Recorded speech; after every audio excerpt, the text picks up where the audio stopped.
Մեծ սիրով կսպասենք այս ֆիլմի պրեմիերային վստահ եմ Վուպի Գոլդբերգի բոլոր երկրպագուները նաև մենք այդ թվում եւ հուսանք, որ շատ շուտով մեր այսօրվա վերջին հյուրի ստեղծագործությունների պիեսների հիման վրա նաև կնկարահանվեն ֆիլմեր։ Հոլիվուդներում որ լավ արձագանք ունեն։ Հոլիվուդում ուրեմն, վերջացավ։ Ռուբենն ասել է եթերում։ Իսկ խոսքը զորություն է, իհարկե, իսկ ավելի մանրամասն կզրուցենք մեր դրամատուրգ, արձակագիր, թատերագետ Անուշ Ասլիբեկյանի հետ, ում ստեղծագործությունը, լավ, արդեն ստեղծագործների առումով կխոսենք Անուշի հետ։ Բարի լույս։ Նոյեմբերի 6-ին, եթե չեմ սխալվում, ժամը 19:00-ին մեկնարկ տրվեց ձեր մեծ պիեսից, այսպես մոնո ներկայացում արդեն դարձած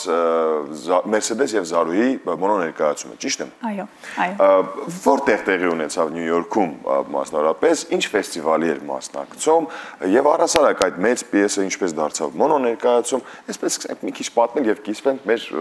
հազարավոր հերթադիտողների հետ։ Մեծ սիրով, շնորհակալ եմ հրավերի համար։ Սա իմ Մերսեդես պիեսն է, որը հայտնի է ընթերցողներին եւ հանդիսատեսին արդեն 2012 թվականից։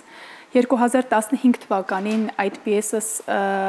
ինչպես Վիլյամ Սարոյանն է ասում, լայնամետրաժ պիեսը, հա, բազմամարդ, բազմատեսարանային։ Այդ պիեսը Հակոբ Ղազանչյանի բեմադրությամբ գնում էր Պատանի հանդիսատեսի թատրոնում եւ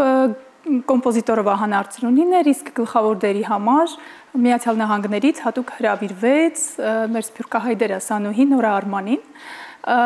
որպեսզի պրեմիերային խաղա։ Իհարկե հետո ներկայացումը կյանք ունեցավ, Նորան մեկնեց Միացյալ Նահանգներ եւ Դետքան չէին կարող Նորային զբաղեցնել։ Այո, բայց թատրոնում փոխարինեց նրան թատրոնի երիտասարդ դերասանուհիներից մեկը Նարա Սարգսյանը եւ ներկայացումը շարունակեց իր կյանքը, հաջողություններ ունեցավ, արտավազդ մրցանակի արժանացավ, երկու, այո, լավագույն դերասանուհի Նարա Սարգսյանը եւ Վահան Արծրունին ներկայացման գրված լավագույն երաժշտության համար, հետո մեկնեց Կահիրեի ուրեմն փառատոնին մասնակցելու, այսպես հայտ 2017-ին ինչ եղավ։ Դա 15 թվականն էր, այո, ցեղասպանության 100-ամյակի միջոցառումների շարքում էր ներկայացումը։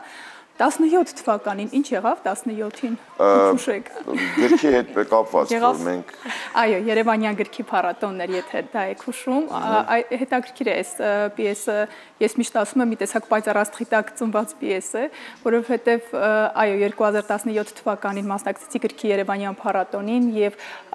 պիեսը շահեց դրամատուրգիա անվանակարգում հաղթողներից մեկն էր, իսկ այս տարի պիեսը ընդգրկվեց հայ ժամանակակից գրականության քրիստոմատիա այդ դասագրքում ավելի շուտ դասագիրք չունենք, որը չասենք, որը նախատեսված է դպրոցում դասաբանդելու համար 10-րդ դասարանի, այո, դասագրքում։ Իսկ թե ինչպես պիեսը այս մեծ պիեսը արդեն դարձավ մոնոդրամա, հա, խոսենք այդ մասին։ Պիեսի հիման վրա ես գրեցի, իմ իսկ պիեսի վրա ես գրեցի մոնոդրամա, որը անվանեցի Մադամ Զարուհի մի հայրենադարձուհու պատմություն։ Եվ Նորա Արմանին, որը արդեն խաղացել էր փաստորեն Հակոբ Ղազանչյանի բեմադրության մեջ, տարիներ անց ինձ դիմեց եւ ասաց, որ ցանկություն ունի պիեսի հիման վրա գրված մոնոդրաման խաղալու եւ մոնոդրաման արդեն պատրաստ էր, որը ես սիրով տրամադրեցի Նորա Արմանիին։ Եվ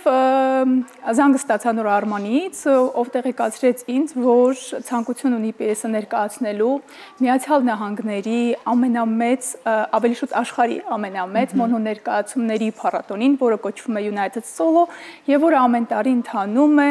Նյու Յորքի ամենամեծ թատերական թաղամասում, Բրոդվեյում տեղակայված թատերական հարթակներում։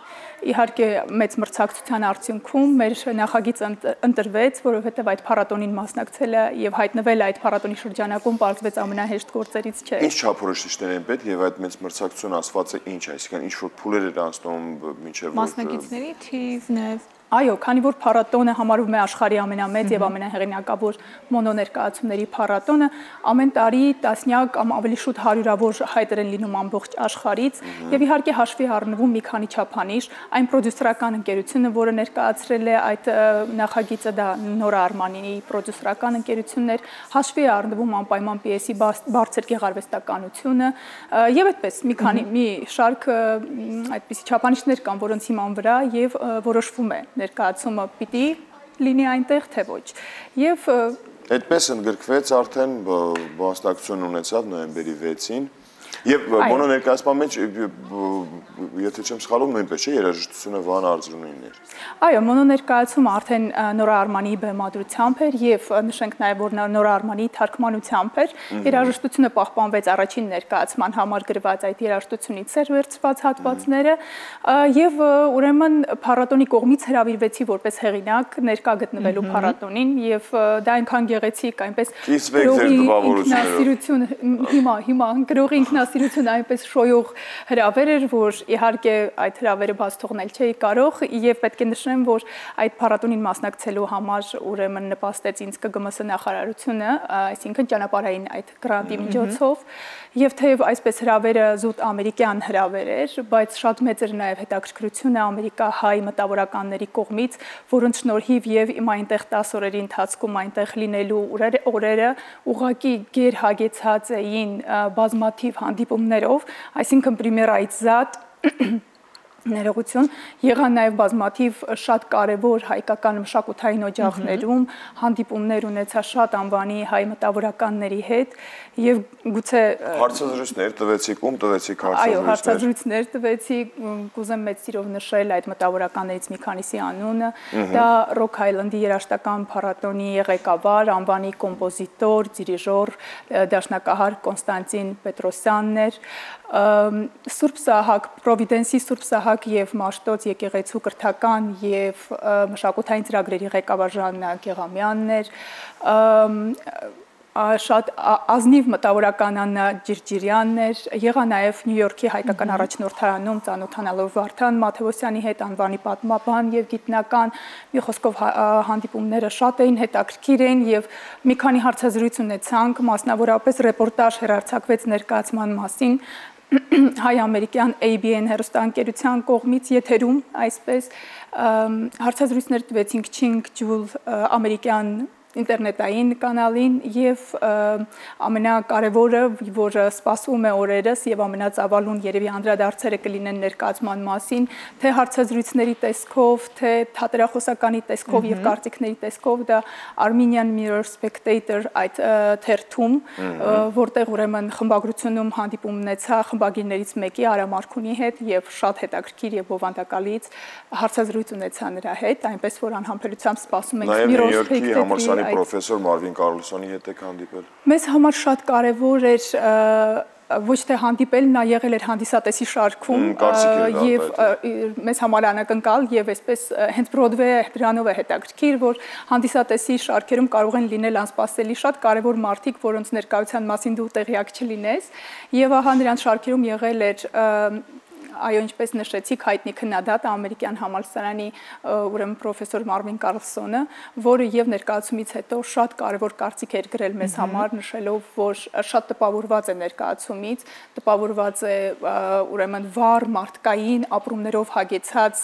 այդ տեսարաններից եւ դերասանուհու խաղից, ինչպես է նա կարողանում երիտասարդ տարիքից հասցնել պատմությունը մինչեւ ծերություն, որովհետեւ այդպես իմ հերոսուհին գալիս է բեմ տակավին երիտասարդ եւ գործողությունների ընթացքում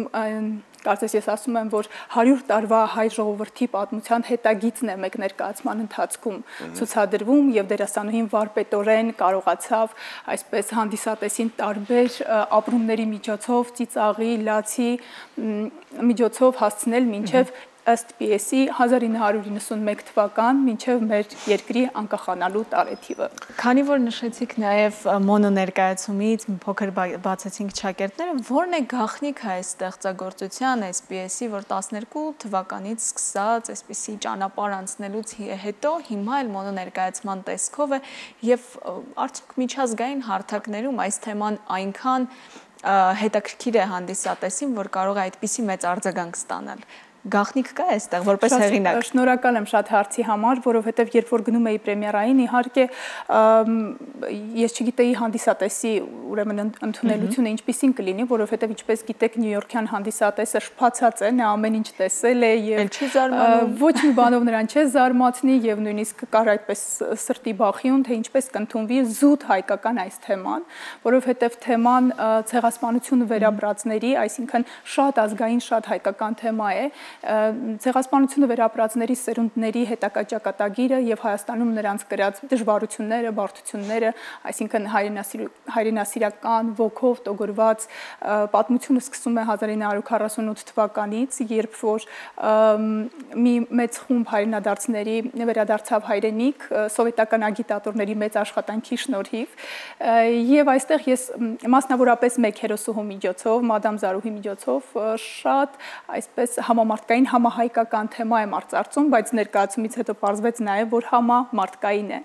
որովհետև ես առաջին կարգում էի նստած եւ այդ բազմազգ նյույորքյան հանդիսատեսը, բազմազգ եւ կային սևամորտներ, կային, այսինքն շատ հետաքրքիր էր նաեւ նրանց, որովհետև իրենք իրենց ճակատագրի, ազգային ճակատագրի հետ էին երևի ընդհանրություններ տեսնում եւ ինչպես էին վերապրում ներկայացման ընթացքում, ես մի պահ դուրս էի եկել դրամատուրգի դերից եւ մտել էի թատերագետի դերի մեջ եւ ուշադրությամբ հետեւում էի հանդիսատեսին, ինչպես էին նրանք ամեն դրվագի հետ հառաչում, ծիծաղում, նույնիսկ տեսաններ, որ մենք չէինք սպասում, որ կարող է ծիծաղ առաջացնել, բայց ըստ երևույթին ամերիկյան հանդիսատեսի համար այնքան ծանր էր թեման տեղ-տեղ, որ նա ուղղակի պրկված սպասում էր, որ մի քիչ թեթևանա, որ կարողանա իր էմոցիաները այսպես պարպել, եւ հանկարծ այդ դրամատիկ տեսարաններից հետո մի թեթև հումորային տեսան եւ նրանք ուղղակի պոռթկում էին եւ արտահայտում իրենց զգացմունքներն ու ապրումները։ Անուշ, իրականում սա մեծ իրադարձություն է եւ լավ հնարավորություն, որպեսզի համագործակցենք նաեւ Միացյալ Նահանգների ոլորտի մարդկանց հետ եւ ներկայացնենք մեր մշակույթը, ձեր պիեսի շնորհիվ բավականին մեծ արձագանք ենք ունեցել։ Որի կապակցությամբ անկեղծ եմ ասում, ինչպես մեր արձրուծիչի սկզբում նշեցի, ել ավելի է տրամադրությունը բարձրանում, ոգևորվում, որ ամեն ինչ դեռ վերջացած չէ, դեռ հակառակ ամեն ինչ նոր է սկսվում։ Կարելի է այս կերպով նույնիսկ մոտիվացվել։ Հաջողություն ենք մաղթում եւ երկար կյանք համենայն դեպս պիեսին, շնորհակալություն ձեզ, մնացած հաջողությունների մասին ես վստահ եմ, որ դրանք չեն ուշանալու, նորից մեծ սիրով ակնկալում ենք ձեզ հյուրընկալել մեր տաղավարում եւ խոսել եւ կիսվել ավելի մանրամասն։ Այո, եւ հուսանք, որ այդ հաջողությունները շարունակական են լինելու, նոր ստեղծագործություններ, նոր այսպիսի ճանապարհ կանցնեն այդ ստեղծագործությունները, իսկ մեր հեռուստադիտողներին ասենք, որ ոչ միայն առավոտ լուսոյի ընթացքում մենք խոսում մշակույթից, թե ինչ հաջողություններ են գրանցում մեր ստեղծագործողները միջազգային հարթակներում, այլ նաև ամբողջ առաջին ալիքի նախագծերի ընթացքում, բայց մասնավորապես այսօր պետք է մեր հեռուստադիտողներին ասենք, որ մնացեք առաջինի հետ, որովհետև երեկոյան լինելու է առաջին ստուդիան, ով է լինելու այսօր։ 22-40 րոպեին։ Բաց չթողնեք, ով է լինելու այսօր։